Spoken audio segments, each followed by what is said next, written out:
You don't give to institutions or give to churches. What you do is you invest in the kingdom of God.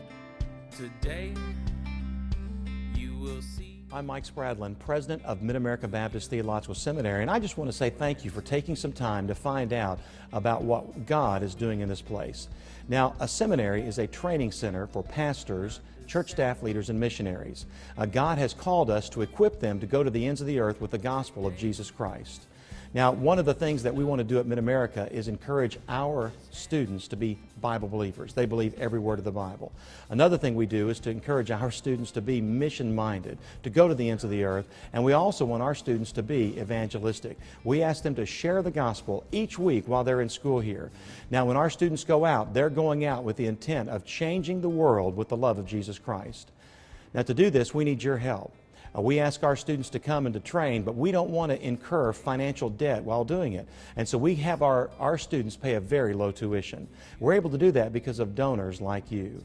Now, I want you to meet some of our graduates and find out what you're investing in, and then I'd like to ask you to pray about giving to Mid-America Baptist Theological Seminary. To supporting an institution like Mid-America, I think it's the same thing when I talk to people about giving in our church. You don't give to institutions or give to churches. What you do is you invest in the kingdom of God. And we get the opportunity as Christians to live generously and invest in the kingdom of God by being good stewards of what He's given to us. And Mid-America is a place where when you invest at Mid-America, you're not investing in an institution. You're investing in the lives of men and women who are going to advance the kingdom of God. And so you're making an eternal investment in the kingdom. Here comes the King. Make a joyful noise, you all. He was chosen for this thing. There's none like Him among all you see. So we shout on with the... I think what I realized was that people wanted to invest in something that was going to last. Or at least that's what I thought. But the more I thought about it, I realized they're investing in an eternal legacy. It's not just going to last as long as somebody from Mid-America lasts in ministry over 20 or 30 or maybe even 40 years of ministry here.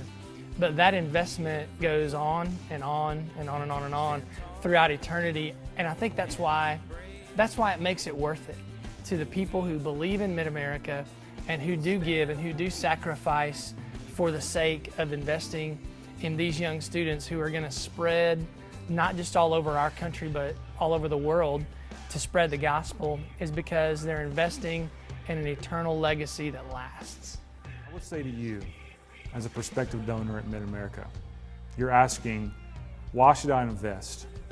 What's the return on my investment? And I would say to you, you're looking at a return on your investment. A church plant where we've seen over 110 people baptized. A church where the gospel is going forth, investing and planting a seed in my generation here in an unreached area. The need has never been greater. The opportunity has never been better for you to be a part of investing, not just in our generation, but in generations to come. So you've heard the story, but now we need you. You're part of our story too. If you'll pray and you'll help us, we can train another generation to go out and do even more for the Lord. And I just hope that you'll pray about Mid-America Baptist Theological Seminary and what you can do to be a part of the family.